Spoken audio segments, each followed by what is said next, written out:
สบายดีพี่น้อง FC ที่ติดตามรับชมและฮักแพงที่เคารพคลิปนี้ In Sky Channel จะพาพี่น้องไปเบิ่งแผนการก่อสร้างโครงการป้องกันเตาฟังเจือนและพัฒนาเข้มของช่วงที่ 2 นครหลวงเวียงจันทน์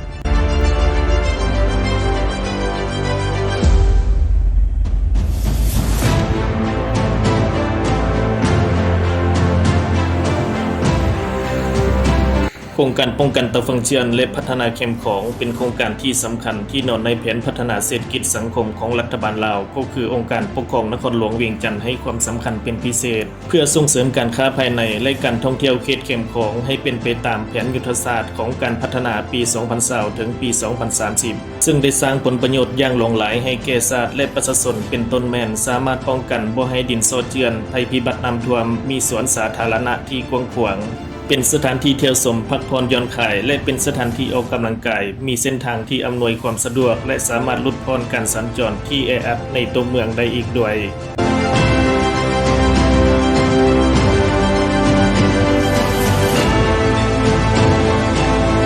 ป้องกันเตาฟังเจือนและพัฒนาเข้มของนครหลวงเวียงจันทน์แม่นได้แบ่งการก่อสร้างออกเป็น2ระยะเส้น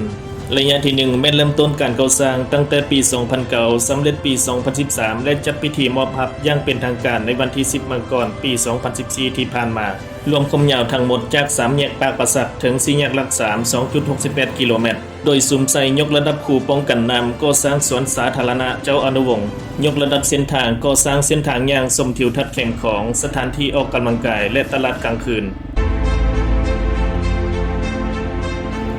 โครงการดังกล่าวนี้เป็นการสนองเงินทุนกู้ยืมดอกเบี้ยต่ำ 0.5% ต่อปีให้แก่รัฐบาลลาวโดยกองทุนร่วมมือเพื่อพัฒนาทางด้านเศรษฐกิจหรือ EDCF ของสาธารณรัฐเกาหลีในมูลค่า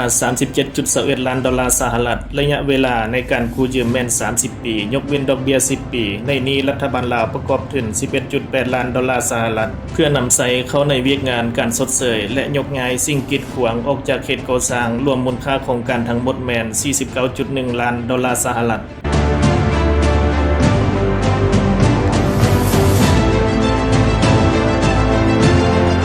เมื่อวันที่ 30 กรกฎาคม ปี 2011 ที่ผ่านมาอิงตามข่าวสารจากโทรภาพลาวสตาร์แชนแนลได้บอกให้รู้ว่าแผนกโยธาธิการและขนส่งนครหลวงเวียงจันทน์ได้ออกประกาศแจ้งการเรื่องการให้ประชาชนในพื้นที่โจกการโอนกรรมสิทธิ์ซื้อขายแลกเปลี่ยนที่ดินในขอบเขตบริเวณแคมป์ของจาก3แยกหลัก 3 เมืองศรีสัตนาคถึงบ้านหาดดอกแก้วเมืองหาดไซฟองนครหลวงเวียงจันทน์จนทั่วแผนโครงการป้องกันเตาฟังเจือนและพัฒนาแคมป์ของในระยะที่ 2 จะมีความชัดเจนและออกมาอย่างเป็นทางการก่อนเพราะจะมีความยุ่งยากและสับสนให้แก้คณะรับผิดชอบโครงการในการชดเชยผลกระทบที่อาจจะเกิดขึ้น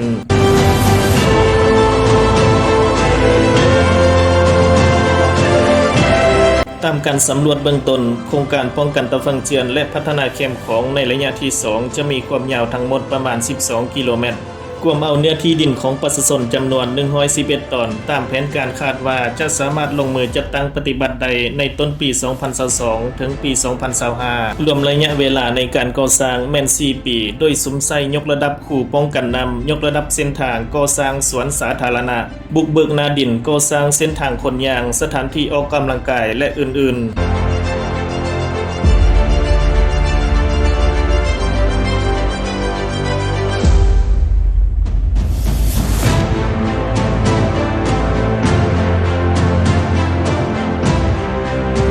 พร้อมเดียวกันนี้ยังจะสร้างสวนสาธารณะเนื้อที่4เฮกตาร์ที่ขอบเขตบ้านแกงหยางเพื่อเป็นสถานที่ท่องเที่ยวเชื่อมจอดกับสวนเจ้าอนุวงศ์ควบคู่กับการก่อสร้างเส้นทางเลียบแคมแม่น้ำของความยาว 4.4 กิโลเมตรจากบ้านขุนตาท่าไปถึงเขตเกาเลียวให้สำเร็จเพื่อเป็นการช่วยระบายการสัญจรในเขตดังกล่าวที่นับมือนับแออัด